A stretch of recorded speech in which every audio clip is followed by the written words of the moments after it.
So raised in Detroit proper, and when he's been on the show, you guys know him, you love him. So it's time for some stories from Papa Crowder. Throw your hands in the air if you's a true player. Papa Crowder, people have been saying they want to hear some of your stories, and I kind of touched upon this briefly before, but I wanted you to be able to tell it. So first off, set the stage for people who don't know. You were raised in Detroit. Born in California, raised in Detroit. Oh, that's right. Born in Sacramento? Born in California on an Air Force base. Came to Detroit before I even knew it. So right. So what, my were whole you, life. a year, 2 years? Year. And was it Detroit? Was it Mount Pleasant? No, not a suburb. No way. Okay. No way. The D. The middle of hell. No, wait, before this, I want you to tell, before I go through this, so Detroit, but we'll go back to it. Tell them the story that you told me about the guy at Kroger. Oh, that's a okay. All right. Yesterday, I go to Kroger, and it was about 40% people wearing masks a week ago. Now it's almost 100%. Yeah. Yeah. And employees, patrons, everybody's walking around in masks. And I go through and I do my self-checkout at one end. Coming out of the store, everybody's got masks, and at the self-check at the exit is a guy about 6'6", 300 pounds with a lit stogie in his cheek, scanning his stuff with a hearty screw you to all things out there. A series of decisions. Just tucked back in there, and he's just letting it, like a mosquito chaser. And when you told me that, I said, wait, where was this? Inside Kroger. Inside the store. Inside Kroger? Smoking a stogie. He brought the cigar with him, stuck it in the cup holder, and drove to Steven Kroger. said, there are so many statements being made. Yeah. Yes. I think that's a guy who probably had a fight with his wife and was just looking for someone else to come at him. Like, you ever had those moments where you have a fight with your family and you're just out there, you're like, all right, I don't care anymore. Bring it. Someone, I don't care. I'll get milk and eggs, honey, but I'm taking my stogie, damn it. Lit cigar, and no one said a word, you said. No, he was a mountain of a man. He didn't care.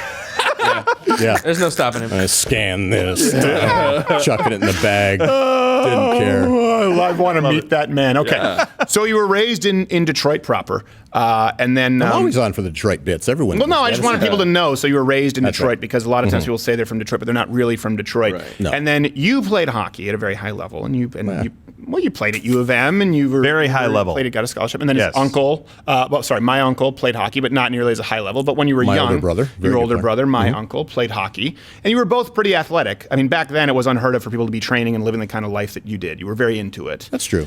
And then what? It was a focus. I wasn't a guy that played a lot of sports. I played one as best I could. So I prepared for it. Yeah. But then, he says that. But then I remember we went to the batting cages in Grand Bend, Ontario, and we had some people there, family, friends, lovely, but they did baseball wrong. No, they did baseball not professionally, but they played very high level ball. Oh, okay. And my dad was like, "How do I what?"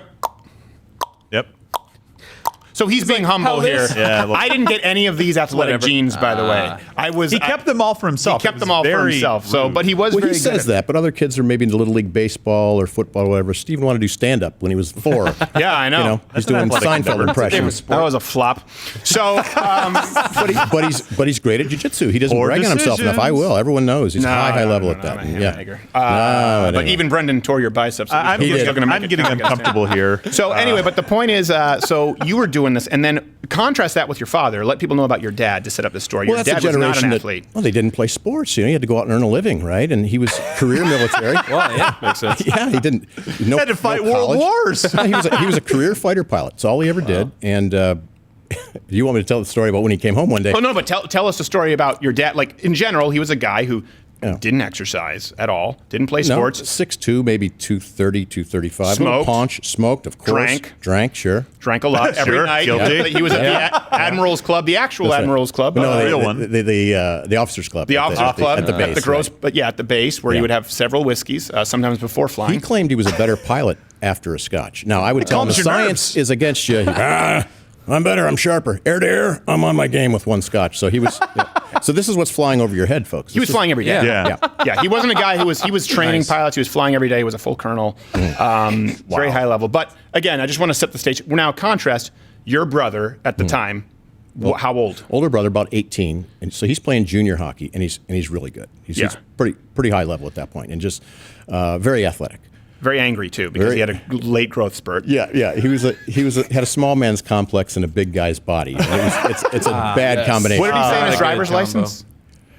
At 16, he was 5'6", 130, and he was lying about that, an inch and 10 pounds. And so by 18, he's 6'2", 195-ish or so.